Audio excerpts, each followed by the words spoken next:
ましてありがとうございます。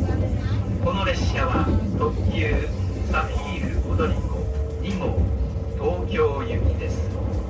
途中横浜品川に停車いたします。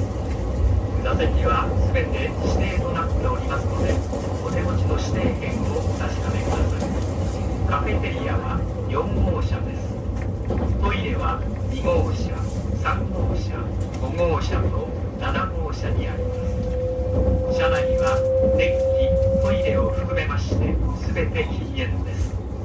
お客様にお願いいたします。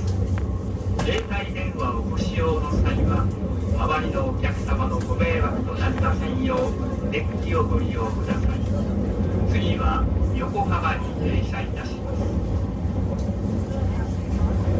Ladies and gentlemen, welcome aboard the Safiru Odoriko Limited Express bound for Tokyo.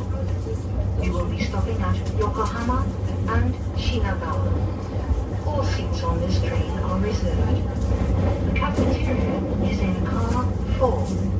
Restrooms are available in cars 2, 3, 5, and 7. Please do not smoke in this train.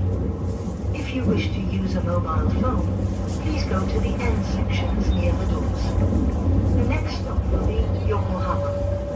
We wish you a pleasant journey. Thank you.